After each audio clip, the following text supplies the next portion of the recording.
Shabbos Daf Yudalit is entirely a discussion of the halachos of Tumah and Tahara Midirabbanan. As a matter of fact, the next 4 Daf discuss it. It is all an explanation of the list of the 18 decrees which were issued when Beis Shammai and Beis Hillel got together and voted, which we discussed at the end of Daf Yud Gimel.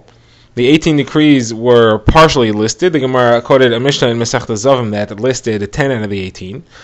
Our Daf today will discuss 9 of the 18 and explain what they are and why they were made. It will also discuss 2 other Gzeros Midrabanan and Halachos Tumah V'Tahara that are not mentioned in the list of the 18. And then it will explore the halacha that hands need to be washed before you can eat bread and where that comes from and who instituted that decree. Now, because we're going to need the halachas of Tumah and Tahara clear for the next 4 Daf, let's start with a description of them. First, let's lay out what the halachas of Tumah and Tahara Midoraisa are. Now, they are as follows. You have a Tumah source, and then Tumah can be transferred from an object to object, and with each additional object that is transferred away from the source, it gets weaker and weaker, and it can only apply to items which are more susceptible. Now, generally, the higher level kedusha an item has, the more susceptible it is. So, first of all, what are the levels of tumah midoraisa? They're as follows: the source of tumah, which could be something which is a carcass, like an avela or a sheretz, one of the 8 rodents, or it could be a type of diseased secretion, a flow of fluid, such as a zav, a zava, a nida, or any of the fluids that come out of their bodies. All these things are a source of tumah. We call them midoraisa av hatumah, and they can pass tumah onto anything.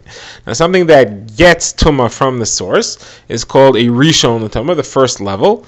That can apply to pretty much anything. It can apply to people, to objects, to kalim. It can apply to food and liquids of all types. However, a rishon passing to a sheni cannot apply to everything. People and kalim midoraisa cannot become a sheni l'tumah. If they acquire tumah from a rishon, they don't get tumah. They are immune to second level tumah, to becoming a sheni l'tumah. However, foods and liquids can contract sheni l'tumah, and the question is, can they pass it to third level? And the answer is they can, but not to everything, only to things that have a certain level of kedusha. Only teruma or kachim, which has a certain level of kedusha, could become a shlishi. Regular chulin, regular plain, unholy food and liquid can only become a sheni. It can't go further to become a shlishi. Now, teruma could become a shlishi, but it can't become a revi. Only kachim can become a revi, and we won't get into it here, but there is a possible 5th level chamishi, which can apply only to para aduma. So here we have the levels. This is all midoraisa. Again, to review, av hatumah is the source. Anything can become a rishon. Sheni can only be food and liquid. Shlishi can only be truma or kachim, food and liquid. And revi can only be kachim, meaning karbanos, food and liquid, but not truma. Couldn't possibly be a 4th level revi. Now, the Rabbanon added many different zeros and many different applications, and many things could become out of order levels, and many things can get tumah which they would not have been able to get on a daraisa level. And these are, in fact, many of the 18 rules which were instituted when Beis Shammai and Beis Hillel got together and voted. So the Gemara first is going to discuss the first 3. The first 3 were discussing somebody who eats tumah, somebody who eats a rishon l'tumah, somebody who eats a sheni l'tumah, or somebody who drinks tumah. Now, ordinarily, if you think about it, based on what we just learned in midoraisa, a person can never contract tumah from food or liquid, because a person can only become a rishon, he can't become a sheni, and foods and liquids can never be a tumah source. Tumah sources, it has to be something which is a carcass or a flow. So a person can never really, midoraisa, become anything other than a rishon. And if he eats food or liquid which is tamei, that can only be a rishon or lower, and therefore a person can never get tumah from that. However, the Rabbanan said that if a person eats food or liquid which is tamei, he does get a level of tumah. And these are the first 3 rules, the first 3 gzeras. If a person eats food which is a rishon, he becomes tamei. If he eats food which is a sheni, he becomes tamei. And if he drinks food which is tamei, if he drinks a liquid which is tamei, he becomes tamei as well. Now, the way the Mishnah describes it is that he becomes tamei enough that he can make truma tamei. That means that he becomes a sheni, and if he will touch truma afterwards, that truma becomes a shlishi. That truma becomes tamei, but that truma, being a shlishi, can't pass it on to other truma because truma can't become a revi. So that means that this Mishnah is that these gezeros are saying, and this is what this Mishnah is saying, is that a person who eats Tamei, Rishon, Sheni, or liquids, can become himself a Sheni for Tumah. So the Gemara right away would like to analyze who is this, and the Gemara quotes another Mishnah with a machlokes between Rabbi Eliezer and Rabbi Yeshua, and the Gemara is going to say it goes like the opinion of Rabbi Yeshua. So let's explore this machlokes over here, and it runs as follows. Rabbi Eliezer says somebody who eats Tamei, food or liquid, becomes the level of tumah that food or liquid itself is midrabanan. If he eats a rishon, it becomes a rishon. If he eats a sheni, it becomes a sheni. If he eats a shlishi, it becomes a shlishi. Now, this doesn't fit with our gezerah that we just learned, because we learned that they always become a sheni. A person, no matter what level he eats, always becomes a sheni. And like we said, he makes truma into a shlishi, and that truma can't make anything else tummy further. Okay, now this is going to be the opinion of Rabbi Yeshua. And the Gemara describes, Rabbi Yeshua says that somebody who eats food which is a rishon l'tumah, he himself becomes a sheni, which makes sense. It's one level lower. He contracted tumah from something else, so he's one level beneath it. However, if he eats food which is a sheni, he himself also becomes a sheni. Why is that? The Gemara in Chulin discusses it at length, that because liquids can transfer to tumah, you can have a higher level. That's a sugya over there. We're not going to get into that here. Now, what if he eats food which is a shlishi? So here, Rabbi Yeshua, holds that there's a split halacha. As far as truma is concerned, we follow the regular rules. Because he ate a shlishi, he himself would just become a revi, which means he can't passel truma. He can't make truma tamei, can't do anything. Truma can never be anything other than a shlishi or higher. However, he can make kudshim. Why is it that he can make kachim tamei? So we say as follows. Kachim has to have special rules. We have to be especially strict with kachim. These are karbanos. These are very holy things. And we have to always be suspicious that if something happened, if a person didn't have in mind that he's keeping the halachos of tumah for kachim, he probably made a mistake somewhere along the line, and we cannot trust what level of mistake he made. Therefore, as far as kachim are concerned, we're always afraid that the person is a av hatumah, or that he contracted tumah from an av hatumah. So even though we're, as far as we could tell, he contracted tumah from a shlishi, but because we don't know exactly what happened, and for kachim we want to be super careful, so we say as far as kachim is concerned, he got tumah from an av hatumah, which means that any kachim that he will then eat becomes a sheni. Now, what does that mean? That means that this person always gets sheni. If he ate rishon, he becomes a sheni. If he ate sheni, he stays a sheni. And if he ate shlishi, then as far as kachim is concerned, we still are concerned that he was really a rishon, and that he got tumah from a rishon, and he became a sheni. Now, the Gemara here, so this fits with our three halachos that we said of the 18 things, and that explains it. Now, the Gemara over here asks right away, how could it be possible that he ate food which is tamei as a shlishi? That can't be. The only thing that could become tamei as a shlishi is either truma or kachim, and truma or kachim, which is tamei, you're not allowed to eat. So Gemara says he didn't actually eat truma or a kachim. He ate something called chulin shenas al taras hakodesh, which means that he had special chulin food which he was keeping on the extra high level halachos of truma and kachim, so that he's accustomed to always eating all his food on a high level, so that he doesn't get confused when he actually has truma and kachim in front of him. That, however, he is allowed to eat if it becomes tamei, and that's why you can have a case of eating shlishi l'tumah. Now the Gemara asks, why is it that the Rabbanon said that if you eat tamei, food or liquid, you become tamei yourself? I say you don't. Why did they create that? So the Gemara says, because while you're eating this tamei food, you could put something else in your mouth to wash it down. For example, if you're eating the food, you could wash it down with a drink. And even if you're drinking, the Gemara says it's an extra chiddush, but it's true. Even if you're drinking tamei liquid, you could eat food along with it. Less common, but it could happen. That food might be truma food, and if you were eating something which is tamei, you would end up being mitame the food that you're eating, which would be forbidden. We wouldn't want that to happen, and therefore we said you cannot have any of these foods near you, because if you eat tamei food, you become tamei yourself, and therefore you'll make sure not to have any truma or kachim food anywhere near you around while you're eating tamei food. The Gemara now proceeds to discuss the next of the 18 rules which we learned, that if somebody, after using the mikvah, washes himself in mayim she'uvin, drawn water, which is possible for mikvah, that water is actually metami him again. What's the reason for this? The Gemara says because the mikvah water was standing cave water and was putrid, and people wanted to wash it off themselves, so they would go into a bath or into a shower afterwards. The Gemara says the problem was that people began to think that you needed to do both to enact actual tahara. Now that itself is not so bad, but then people started to think that it's actually the later bath or shower that actually makes them tahar, and the previous washing in the cave water was just to take off chatzitzas, interfering objects. That would be bad, because then people would end up just entering puzzle water and assuming that they went to the mikvah and they were pure. In order to solve that problem, they said that water will actually make you tamei again, and you can't go in there. Now, the next rule was that if a regular tahar person goes into Mayim Shuvin, if he showers in Mayim Shuvin, that makes him tamei also. The Gemara says, what was the reason for that? There was no tefillah there. There was no mikvah. Nobody could think that made them tahar. We're talking about somebody who was tahar all day. He never went to the mikvah. The Gemara says the reason for that was that people were becoming confused. They didn't understand, how is it that if the day I went to the mikvah, I went into the shower, I became tamei, but on a regular day I went to the shower, I didn't become tamei. Either showers make me tamei or not.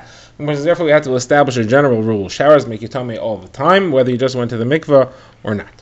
Okay, now the Gemara goes on to the next on the list, which was that a holy sefer, a scroll, a sifrei kodesh, that is actually matamei your hands. The Gemara says, what could the reason for that be? The Gemara says as follows: people used to store their truma food together with their svarim. They said they're both holy, let's keep them together. The problem was mice would eat their truma food, and they would also gnaw at the svarim. In order to protect svarim, they said you have to make sure not to keep svarim together with truma food, and the only way to make that actually stand was to say that the svarim themselves are actually tamei, which is a complete rabbinical creation. There's no actual tumah, and it can never obviously come off. And that way they were protected from being stored near the truma food. Now, the next thing we saw was that hands are considered to be dirty, and they're considered to be a sheni of tumah. They have to be washed. The reason for this was that people's hands were dirty. They touched parts of the body which were covered or sweaty, and if they would then use that to touch truma, it would make the truma food disgusting, and you wouldn't want to eat the truma food anymore. In order to make sure that people wash their hands, we told them that their hands are actually tamei. Now, the Gemara diverts here a little. The Gemara brings a brisa which discusses two other halachos. The Gemara says a halacha was created that somebody who touches a sefer kodesh, his hands actually become tamei. The reason for that was we didn't want people to touch sifrei kodesh because it was denigrating, it was embarrassing for the sefer. In order to prevent that from happening, we said that it actually makes people's hands tamei. This is based on a statement there of Parnach said that somebody who holds a Sefer Torah bare, meaning without a covering, his hands touching the actual parchment, he himself will be buried bare. Gemara says he'll be buried bare. Could it be that bad? Is that possible? Gemara says no, it doesn't mean he's really be buried bare, it means he'll be bare of mitzvahs. The Marshal explains that our problem with him being actually buried bare is that it's not a punishment at all. Who cares?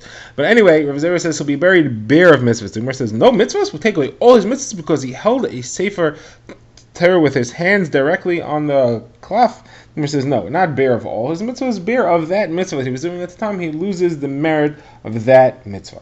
Now, the Gemara says this rule, that a sefer makes your hands tamei as a sheni, did that become before the rule that all hands are tamei as a sheni, or after? Obviously, it had to come before, because once we had the rule that all hands are tamei as a sheni, there'd be no point in saying that holding a sefer makes your hands tamei. Your hands are tamei anyway. Now, once we had that rule in place, though, that holding a sefer makes your hands tamei, and we added a rule that then your hands always become tamei, we kept the original rule in place, and it applies in the small scenario where somebody just washed his hands and then he holds a sefer, it is tamei his hands again. Now, next on the list of the 18 decrees was a Tful Yom. Tful Yom is a person who went to the mikveh, but the sun hasn't set yet, so he has a mid-level state of tumah. It's not completely off until the sun sets. So the Gemara asks, this is not tumah derabanan. This is not a rabbinic decree. This is midaraisa. It says it's straight out. So when the sun sets, it becomes tahar. So the Gemara says, you're right. This is not one of the list of the 18 gzeras. This is just in this Mishnah for other reasons. Next on the list was foods which touch tamei liquids become tamei. The Gemara says, hold on a second. Foods which touch tamei liquids. How did those tamei liquids, what level of tumah were they? If they were a rishon l'tumah, so that means that the food that touched them becomes a sheni l'tumah. That's daraisa. Food could be a sheni, midaraisa. The Gemara says no. It means liquids that became tamei because they touched your hands. Now your hands are only tamei midarabanan. They're a sheni. We learned that before. They have the status of a sheni midarabanan. Liquids that touch them, however, and another interesting Gzera derabanan, liquids that touch them actually become a higher level. They become a rishon. In fact, all liquids midarabanan have a status of a rishon. They're never less than a rishon. Now, if they touch foods, that food becomes a sheni. Obviously, that's only derabanan because the whole tumah of the liquid came out because it touched hands, which is only Gzera derabanan in the first place. Next on the list, the Gemara had kalim, objects, which became tamei because of liquids. The Gemara says, hold on, what were these liquids? If you think that these liquids are the fluids which come out of the body of a zav and a zava, those liquids are an av hatumah. that means that the kelim that they are making tamei are becoming a rishon l'tumah. Kelim can be a rishon midaraisa, then it's not a rule midarabanan. Where it says, no, we're talking about liquids that became tamei by touching something else. Let's say they touched a sheretz or something. So these liquids are then a rishon. And the keli that they would touch would become a sheni. As we saw earlier, a keli cannot be a sheni d'oraisa, and therefore this is a decree midarabanan. And the reason why they made this decree is because you might confuse these liquids with liquids which are fluids that came out of the body of a zav or a zava, which could make kelim tamei midaraisa. Now, the Gemara wants to know, is it really true what you say, that the rule that hands, regular hands, always have the status of a sheni l'tumah and have to be washed before you can eat bread? Is it true that that's a creation which was made by this voting of Beis Hillel and Beis Shammai? The Gemara will have two sources, that it came from other sources. The Gemara will say, first of all, we have a brisa that says it didn't come from Beis Hillel and Beis Shammai, it came from Hillel and Shammai themselves. It came from the Rebbe Hillel and the Rebbe Shammai.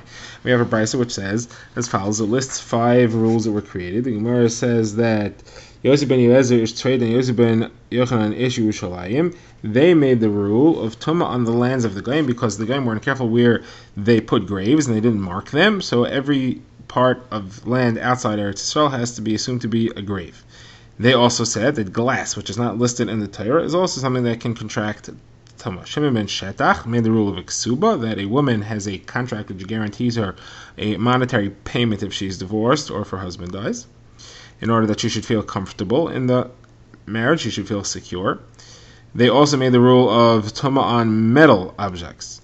Shammai and Hillel, they made the rule on Tumah on the hands. So you see that it was Shammai and Hillel, not the students, not Beis Shammai and Beis Hillel, like you're telling me it was. The Gemara has 2 possible answers here, in which the Gemara will reject. The Gemara says, first of all, maybe it was Beis Shammai together with Shammai, and it was Beis Hillel together with Hillel. Maybe they were there at the time that the rule was made. The Gemara says it's not true.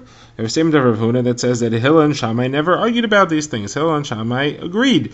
And it was only Beis Hillel and Beis Shammai that argued. Hillel and Shammai, in fact, only had 3 machloks altogether. Beis Hillel and Beis Shammai had 300 because they were busy with political pursuits. But Hillel and Shammai didn't have these arguments. So it can't be that they sat and they voted together. They didn't have these machlokas. So the Gemara tries another approach. Maybe it was Beis Hillel, it was Hillel and Shammai who said the rule that hands are tamei, meaning that if you touch truma with them, that truma has the status of a suffix tamei. You can't eat it. But it didn't say you should actually go ahead and consider it tumah vada and burn it. That was a rule which was made by Beis Hillel and Beis Shammai later. So Gemara rejects this also. We have a statement where Elfa says that the original decree, when it was first made, went straight to saying that it's a vada. It said it has to be burned right away. There was never an intermediate stage where it was a suffix. So Gemara says, no, the final answer is as follows. Hillel and Shammai made the decree at first, and it didn't catch. People didn't accept it. It was too much of a new idea. Later, when the Talmid and Beis Hillel and Beis Shammai came, they were able to enact the decree, and it did stick. So now the Gemara says, but it's not true. It wasn't Beis Hillel, it wasn't Beis Shammai. It comes from Shlomo HaMelech, because we have a statement of Rav Yehuda in the name of Shmuel that Shlomo HaMelech created the halachos of Erevin and hand washing. And when he said that, a voice came out of heaven, a baskal, and it said, Bini im chacham libcha, if your heart is wise, yismach libi gamani, my heart shall rejoice too. Chacham bini v'samach libi, yoshiv v'charfi davar, be wise, my son, make my heart happy, and I'll answer back whoever argues with you. And you see here that Rav Yehuda and Shmuel are saying that Shlomo HaMelech created the rule of washing hand washing. So the Gemara says that's not a problem. Shlomo HaMelech created the rule of washing for karbanos, for kachim. Washing for truma, which is what our hand washing for regular bread is based on, that was made by Hillel and Shammai.